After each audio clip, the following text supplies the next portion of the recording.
Welcome to part 10 of the Intermediate Revit course. We're going to add in some details to this interior perspective. If you'd like to get access to all of the course files, materials and resources, as well as 4 hours of ad-free content, you can feel free to check out the full course on my website. I'll see you there.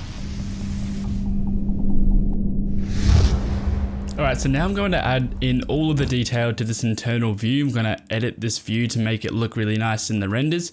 But the first thing we want to do so that we don't muck anything up with this view, because at the moment we can still orbit around this view, and if we bump this then we're in trouble. So what we want to do is lock the view so that we can't orbit around. To do that, I'm going to go down to the unlocked 3D view button. I'm going to click save orientation and lock view. We can still pan around this view, but it will lock us from actually orbiting. So I'm holding down shift and holding the scroll wheel and I can't orbit, which is good. As I can see in this view, there are 3 columns that can be seen here. There is one in the middle, just next to this table. There's another one just after that first window, and then another one a few bricks after. So what I'm going to do is add those in. I'm going to go to the ground floor plan, press column architectural. Going to add in a 120mm column. It seems that this one here is in line with that column there. So I'm going to place that in roughly in the same spot. And if I click escape, I can hover over where that window would be and I can see whereabouts it is. So that looks like it's just about in the same spot. I'm going to bring this over to just behind the couch, and I'm going to place one more by copying this column over. I'm going to place this over just behind the other window, which we can find if we hover over. So it's just behind here, a couple of bricks, so it'd be about there. Place that around about there. These aren't going to be going up to the right level at the moment, so we need to change that. You can see the top level is currently ground bathroom, but we're going to make this level 2. And you can see that that column is slightly off, and it should be showing there, but it's not. So we're going to go back to the ground floor, and we're just going to bump this up a few times. And we'll have a look. That looks pretty good. So we've got those columns in. You can see that this wall is stepping in. It's actually a bit of a weird profile to it because it steps in and then it hosts these shelves. There's 2 shelves that sit out from this stepped in wall. Also a couple more cavities which were used as shelves as well, I believe. We're going to go back to the ground floor. And what we're going to do is create a model in place by going to architecture component model in place. And we're going to make a generic model, but we're actually going to do a void form, which is going to cut through this wall. So if we look back at the reference image, you can see it comes back to where that clock is, probably 3 brick in width. And then there's the doorway. So it should go back to about maybe here. We can just create this void form, click the green tick, see what it looks like. We're obviously going to need to bring that up. So if we just drag this all the way up. So now if we click finish model, and when we've modeled in that void, it's not actually going to cut through it. We're going to get an error. The error is that we cannot use a void form. We can't use a model in place void to cut a wall. While still in this edit mode, if we click on cut geometry, we can click on the wall first, and it might be a bit hard to select from here, but then we can also select the void extrusion, and now it's going to cut it out. So we're going to make the extrusion start. Actually, let's see how far up above the ground that would be. About 1, 2, 3, 4, 5, 6 bricks high. So we're going to make this about 500. So that looks a bit low, to be honest. So we're going to make this 600. Let's look at the height of it. So that goes all the way up to the ceiling. So this void can actually lock onto the ceiling. We want it to be a little bit further in, because at the moment it's going all the way off the screen, whereas in here it's not quite that far across. So let's bring this back a bit to about there. So now you can see we've got this void in the wall, and we'll be able to create these shelves from that. What I'm thinking is that this view is looking a little bit too high. So we're going to finish that model in place. But the thing is, we're going to have to change this elevation of the actual camera. And we're not going to be able to do that because you can see it's grayed out, and that's because we've locked this view. So we're going to unlock it, and we're going to change the eye elevation. We're going to make this 1650. And that's going to just lower it a bit. So we want to keep these changes, but we are not going to restore the orientation and lock view. We're going to save the orientation and lock that view in again. So now we can't orbit around again. If we have a look in the Enscape view, we can have a look at what this will look like. And you can see it's currently going up a little bit too high. Also, it's not the correct material. Edit this model in place and bring the void down to match or align to the ceiling. So we just change that value to 2400 because that's the height of the ceiling. So now it's in line with it. So to be able to change this material, we're going to have to either adjust the wall type to have this brick on all faces of it, or better yet, what we can do is paint on the brick so that it's just painted onto the surface, onto the void cut. And to do that, we can go up to the top here under the Modify tab, and we can press on the Paint tool or press PT. We can paint a surface. So now we're going to choose the correct brick material that we've already got on there. And that's probably this one, being that it's the only one. And we can just paint that onto the surfaces, which makes it super easy, especially when in these 3D views, just to paint on the materials that we need. I'm going to see how high that goes up. You can see that there's a cornice up the top here. We're going to have to model in. So we're not going to paint that as a brick, that top layer. What we're actually going to want to do is edit this material to be a painted brick rather than an actual red brick. We can find another brick in the actual materials in Revit, and you can see you've got a brick engineering gray, and this might be what we're looking for. Brick common gray might even be a good one. And you can see how that looks by going to the Appearance tab. Let's just add this to the model and we can see what this looks like. So I'm going to hit Apply. Again, change this wall to be a different kind of brick in here. If we type in brick again, now that it's added to the model, we can just put this onto the wall. I'm going to also change the other one just in case that's on it as well. We're going to add these to the model and see what they look like. So there you can see it's changed in the model. And it's also changed in the render appearance as well. So let's go ahead and change the rest of these walls to be the same as this. The easiest way to do this is going to be by painting it on to any of these surfaces. So I'm gonna click the paint button again, find that common brick, and we're just gonna paint this onto the surfaces that we want by clicking on them with the correct one selected. And we're gonna make sure we got all of them. At the moment, you can see that that's a timber. That's not actually brick, so we're gonna have to find another timber for that as well. And you can see this is much quicker than having to change all of it from the edit type menu. So we're gonna click on the timber, change that to be a timber, and we can have a look at what this looks like in Enscape as well. Once that updates, we're gonna have to get out of the paint, click done.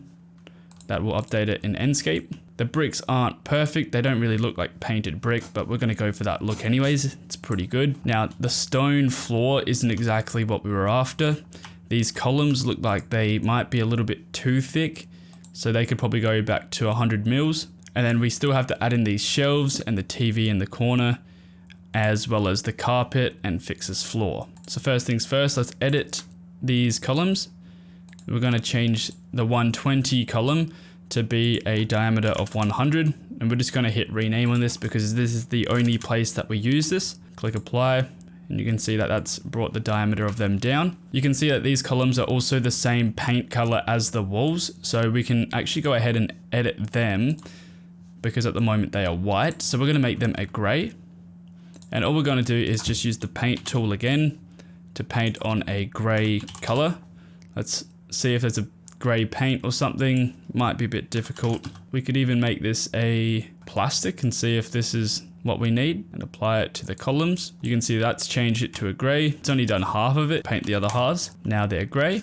So once we put in this floor, it should look a lot nicer. So let's go ahead and paint on a floor. We can have a look if there's any stone textures, but it might be a bit difficult to find. You can see that there's a stone here, but this might have been what we already added. I'm gonna go up to the materials tab and we're gonna have a look if there's any good stones in here. Let's go ahead and use this one here. So I'm gonna add this into the material library. Click apply, click OK. We haven't made any changes there because we were just looking at materials, but now you can see that's shown up in here. We can add that to the floor.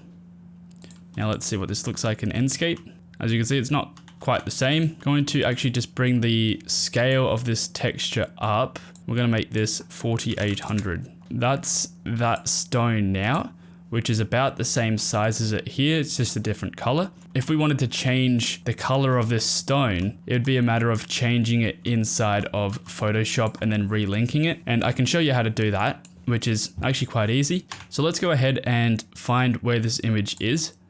And we can do that by clicking on materials again, finding that material, going to appearance, and you can see that there's a link to that image. And if we press that, it opens up your local project finder, and you can open up where that is. I'm going to right click it and click open with Photoshop, find where Photoshop is.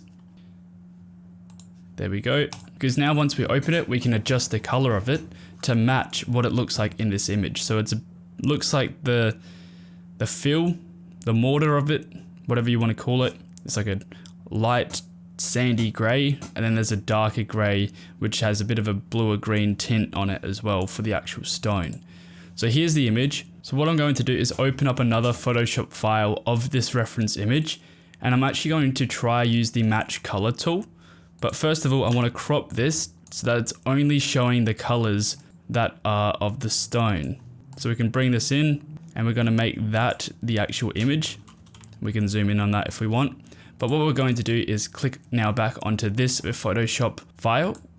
We're going to go down to adjustments, match color. And for the source, we're going to make this the same as that. So now you can see it's matched the color of this other image, and it's done a pretty good job. There's still a bit of the original color in it, but for the most part, that looks pretty good. You could adjust the color intensity of this if you wanted to, so we could make the color from the original stand out more, or we could make the color from the one we're matching even more by sliding it less, and we might do that. You can adjust the luminance of the color. That's pretty much just turning the brightness up of the image. So that's probably not what we want to do. We might leave that around 100 again. And this fade is going to bring back the original color, but we don't want to touch that. We're going to leave it at 0. We could neutralize it, which is going to take the colors from the original and try and blend it all into the same one. You can see there's a bit of a green tint from the image, but this is going to neutralize that green tint. I think we'll keep the green tint on it. So let's click OK. What we can do now is then save this image out. To save to this folder, you're going to need admin permission, which we don't have. So I'm just going to save this to my desktop for now as a different name, and then we can import that in after. So now I'm going to find that same file path again.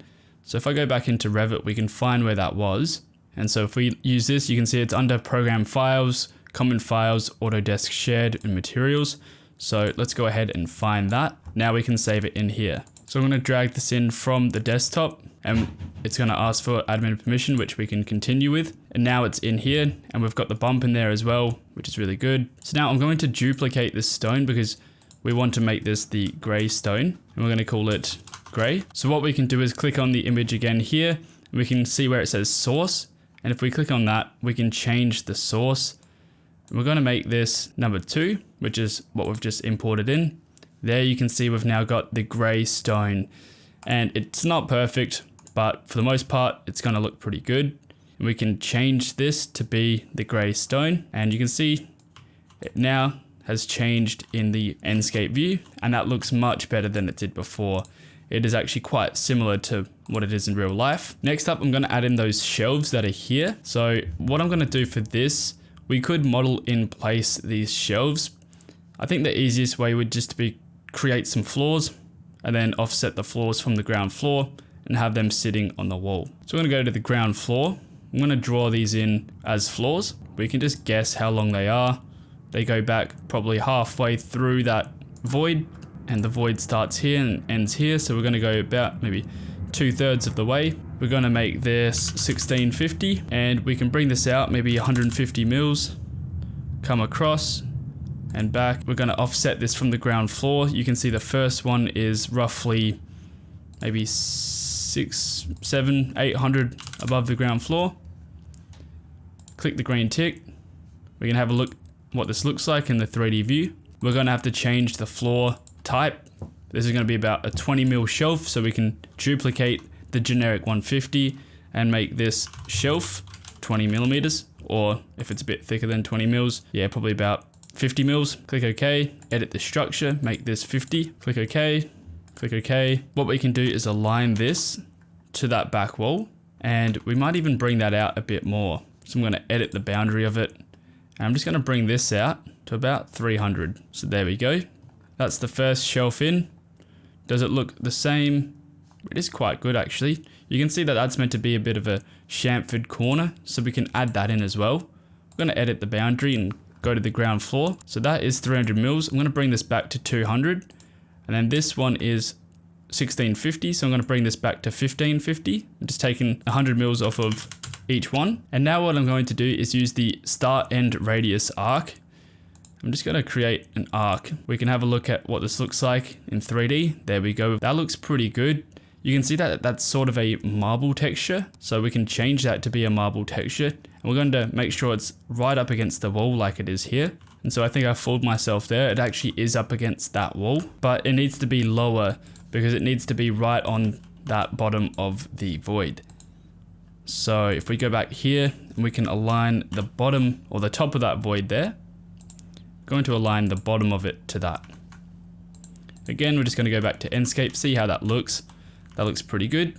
Now we can change the material of it as well. And I'm just going to change the material of the shelf in here rather than painting it, because we're going to create another one using the same floor type. So we may as well do it once instead of twice. So if we change the material from default, we can try and find a nice marble for it. We can probably use this one. So now before duplicating this up again, I'm going to make it a group, because then if we want to change the shelf later, or shelf, if we want to change its shelf later, we can simply just edit the group and make changes, and it's going to change the other one as well. Copy this to the clipboard and paste it, aligned to the same place. But now what we can do is change the offset, make this 600.